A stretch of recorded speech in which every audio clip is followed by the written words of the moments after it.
Hi friends, welcome back to our channel. మనకి ఈరోజు అయితే ఏపీ రాష్ట్ర ప్రభుత్వం నుంచి అయితే ఒక శుభవార్తను అయితే తెలియజేశారు. అయితే ఆ శుభవార్త ఏంటి అంటే ఉచిత గ్యాస్ సిలిండర్ల పథకాన్ని గురించి అయితే తెలియజేశారు. దాని గురించి అయితే ఫుల్ క్లారిటీగా ఈ వీడియోలో మనం తెలుసుకుందాం. అయితే వీడియో చూసే ముందు మన ఛానల్కి అయితే లైక్ చేసి సబ్స్క్రైబ్ చేసుకోండి. రాష్ట్ర ప్రభుత్వం నుంచి వచ్చే లేటెస్ట్ అప్డేట్ని అయితే మన ఛానల్లో ఎప్పటికప్పుడైతే అప్లోడ్ చేస్తూ ఉంటాను.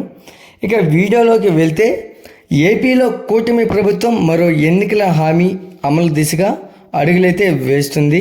అయితే ఎన్నికల ముందు సూపర్ 6 హామీలను అయితే ఇచ్చారు.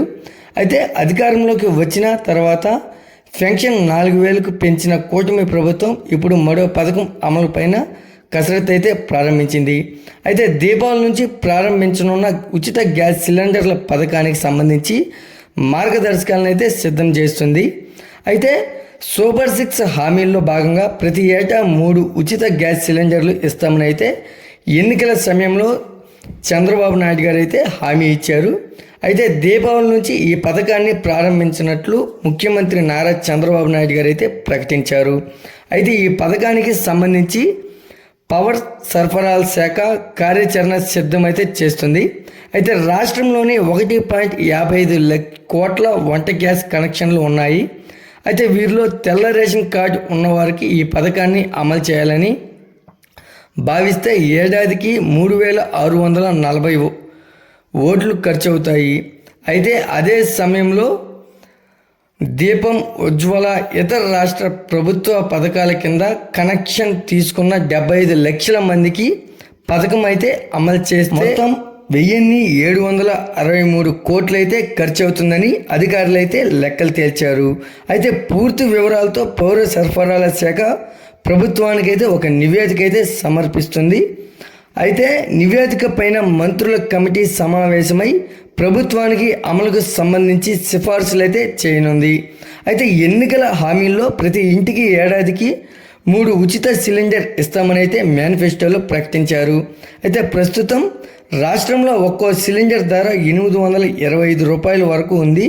అయితే ఈ పథకానికి తెల్ల రేషన్ కార్డు ప్రాతిపదిక అమలు చేస్తే 1.47 కోట్ల కుటుంబాలు అర్హత సాధిస్తాయి. అయితే ఉజ్వల కింద పరిగణలోకి తీసుకుంటే సిలిండర్కు 300 చొప్పున రాయితీ ఇవ్వాలని సీఎం చంద్రబాబు నాయుడు గారు అయితే ఇటీవలే కేంద్రానికైతే లేఖ అయితే రాశారు. అయితే దీనికి కేంద్రం సానుకూలంగా స్పందిస్తే దీపంతో పాటు ఇతర పథకాల కింద ఉన్న 65 లక్షల కనెక్షన్లను ఉజ్వల కింద మార్చుకొని అవకాశం కలుగుతుంది. అయితే దీని ద్వారా రాష్ట్ర ప్రభుత్వం పైన కొంతమేర భారం అయితే తగ్గుతుంది. అయితే మనకు 9.70 లక్షల ఉజ్వల వినియోగదారులకు కేంద్రం ఒక్కో సిలిండర్పై 300 చొప్పున ఏడాదికి 12 సిలిండర్లకు రాయితీ ఇస్తుంది. అయితే వీరికి ఒక్కో సిలిండర్పై 525 రూపాయల చొప్పున రాయితీ ఇవ్వాలి. అయితే 3 సిలిండర్లకు ఏడాదికి 153 కోట్లు ఖర్చు అయితే అవుతుంది. అయితే దీపం ఆయిల్ కంపెనీలో ఇచ్చిన 65 లక్షల కనెక్షన్లకు ఒక్కో సిలిండర్కు 825 చొప్పున ఏడాదికి ఇచ్చే 3 సిలిండర్లకు 1,610 కోట్లు ఖర్చు చేయాల్సి అయితే ఉంటుంది. అయితే దీంతో ఈ పథకం అమలుకు సంబంధించి వచ్చే వారం మార్గదర్శకాలను అయితే విడుదల చేసేందుకు ప్రభుత్వం సమాయత్తం అవుతుంది. ఈ వీడియో కనుక నచ్చినట్లయితే లైక్ చేసి సబ్స్క్రైబ్ చేసుకోండి. మరొక లేటెస్ట్ అప్డేట్తో మీ ముందుకు తీసుకొస్తాను. Thanks for watching.